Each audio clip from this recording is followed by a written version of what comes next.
Saudara mahasiswa, kita akan bersama kembali dan semoga Anda tetap sehat dan tetap semangat adalah harapan kami untuk Anda semua.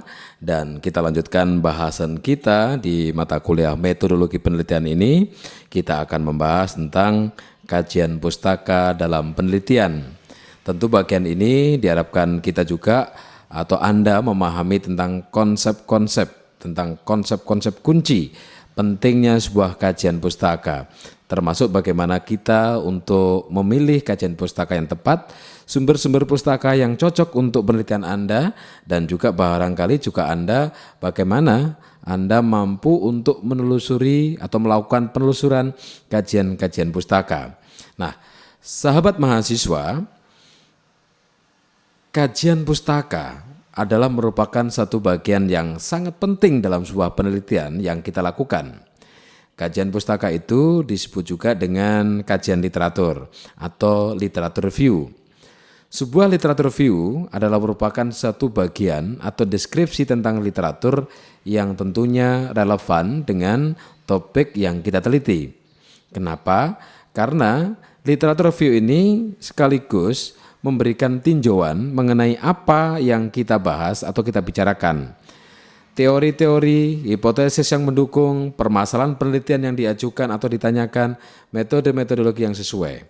Nah, pengertian kajian pustaka secara umum merupakan adalah bahasan atau bahan-bahan bacaan yang terkait dengan suatu topik atau temuan dalam sebuah penelitian, itu bisa kita sebut sebagai kajian pustaka.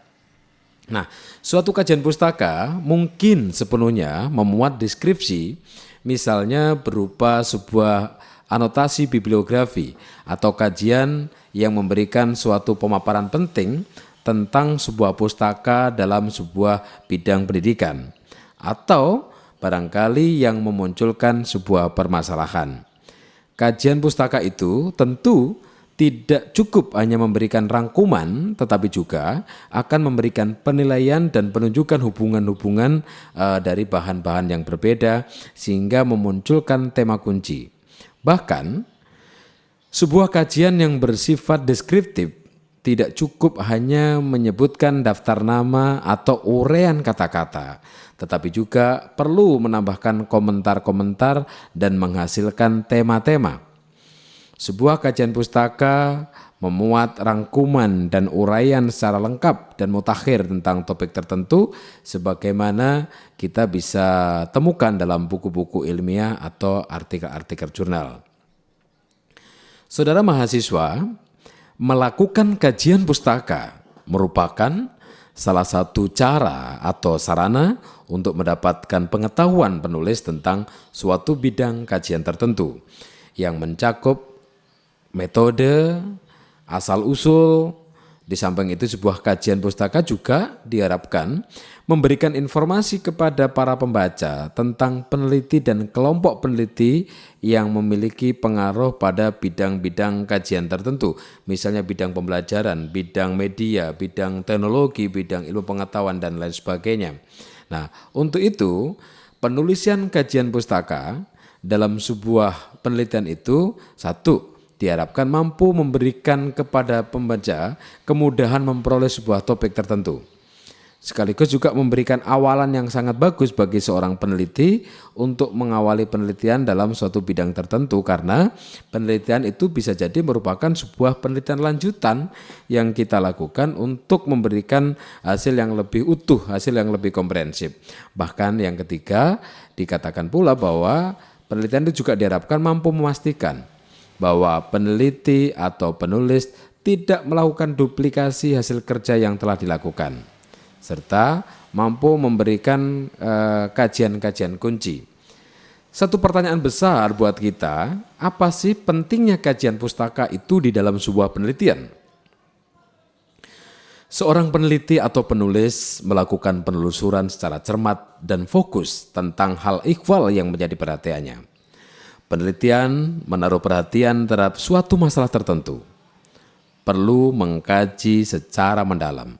Nah, untuk mengkajinya perlu adanya dukungan teoritis konseptual, yakni berasal dari sumber-sumber terpercaya, Sedangkan dukungan empiris tentu berasal dari fakta-fakta di lapangan yang kita temukan.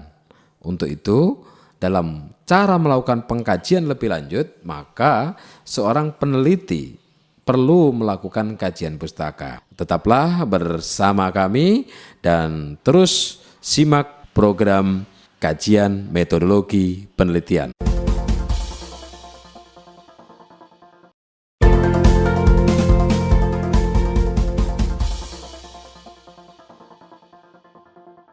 Saudara mahasiswa, kita berjumpa kembali dalam mata kuliah metodologi penelitian. Sahabat mahasiswa, terlepas dari adanya perbedaan-perbedaan tentang kajian pustaka, alasan secara rasional perlunya kajian pustaka sangat beragam. Di antaranya, pertama adalah membatasi masalah penelitian. Yang kedua adalah mampu menemukan arah baru penemuan. Seeking new lines of inquiry gitu ya. Yang ketiganya bisa kita menghindari pendekatan-pendekatan yang kurang berhasil. Kita memperoleh pemahaman tentang metodologis yang digunakan, bahkan kita juga mengidentifikasi rekomendasi untuk penelitian lanjutan serta mencari dukungan dari teori utama. Nah, dalam kaitan ini pendapatnya Randolph gitu ya, yang saya petik dari bukunya Bapak Punaji Setiosari. Beliau memberikan pandangan bahwa alasan-alasan perlunya melakukan kajian pustaka. Pertama adalah membedakan apa yang telah dilakukan dan apa yang perlu dilakukan. Yang kedua, menemukan variabel-variabel penting yang relevan dengan topik. Dan yang ketiga, mensintesis dan memperoleh sesuatu perspektif baru. Dan berikutnya adalah kita juga diharapkan mampu meningkatkan dan menemukan kosakata subjek, serta mengkaitkan ide dan teori dengan penerapan-penerapannya. Untuk itu, sahabat mahasiswa, di dalam konteks kita mempelajari atau menelaah kajian pustaka ini, diharapkan juga secara garis besar kita mampu mendapatkan sumber-sumber bacaan yang memang cocok untuk sebagai bagian dari kajian pustaka. Sumber bacaan itu terbagi menjadi dua, sumber bacaan atau sumber acuan umum dan sumber acuan khusus. Teori-teori dan konsep-konsep yang melandasi kajian pustaka itu pada umumnya dapat ditemukan dalam sumber acuan umum. Sumber acuan umum bisa berupa buku teks, ensiklopedi, bisa monograf, dan lain sebagainya. Sementara hal-hal sumber yang bersifat khusus bisa dari jurnal, bisa dari tesis, skripsi, atau sumber-sumber acuan lain yang memuat hasil penelitian. Nah, sekarang yang perlu kita pahami kembali adalah kriteria pemilihan sumber pustaka. Untuk menilai sumber-sumber pustaka yang akan kita pakai sebagai acuan dalam tinjauan kepustakaan, tentu seorang peneliti dapat menggunakan sebuah kriteria.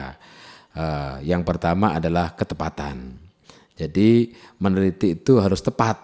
Sumber pustaka yang menjadi pijakan pembahasan yang kita pilih harus memiliki kriteria yang tepat. Artinya sumber tersebut dipilih sesuai dengan derajat kesesuaian antara masalah dan sumber pendukungnya. Misalnya, jika penelitian dalam suatu penelitian mempertanyakan masalah hubungan antara kecemasan dan hasil belajar, maka tentu sumber pustakanya harus berkaitan dengan kecemasan dan hasil belajar. Jika seorang peneliti ingin memverifikasi pengaruh strategi pembelajaran dengan hasil belajar, maka referensi yang dikaitkan adalah tentang strategi atau modelnya dengan hasil belajar, bukan yang lain-lain. Yang kerap kali kita temukan buat adik-adik mahasiswa adalah hal-hal yang sebenarnya tidak perlu sehingga dimasukkan sebagai kajian pustaka, maka hasil skripsinya, hasil tesisnya kelihatan tebal sekali, padahal tulisan-tulisan itu sangat tidak diperlukan dalam memberikan penguatan terhadap hasil penelitian. Yang berikutnya, syarat memilih sebuah sumber acuan adalah kejelasan. Kejelasan ini sangat terkait dengan apakah Anda sebagai seorang peneliti, sebagai seorang penulis dapat memahami benar hal-hal yang menjadi perhatian Anda. Dalam hal ini tentu Anda harus memahami masalah atau variabel penelitian, karena Kejelasan sebagai sifat variabel yang berhubungan dengan the nature of substance tersebut perlu dikupas secara mendalam. Dan jangan lupa di dalam kita menentukan sumber belajar tadi harus empiris atau alamiah. Karena temuan di lapangan yang didapatkan bukan pendapat semata. Dukungan empiris yang berasal dari lapangan secara reliable, sahih, dapat meningkatkan keakuratan sebuah kajian. Dan yang terpenting lagi di dalam kita menyusun sebuah kajian pustaka adalah kemutakhiran.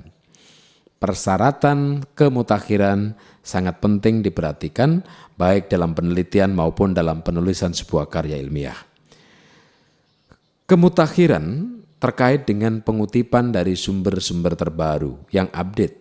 Sumber-sumber tersebut biasanya berdasarkan hasil-hasil penelitian terkini. Itulah sebabnya syarat kemutakhiran sangat diperlukan bagi kita. Dan jangan lupa berikutnya adalah relevansi. Relevansi terkait dengan kutipan-kutipan yang berhubungan dengan variabel-variabel dan hipotesis-hipotesis yang sedang menjadi perhatian Anda sebagai seorang peneliti. Tetaplah bersama kami dan terus simak program kajian metodologi penelitian.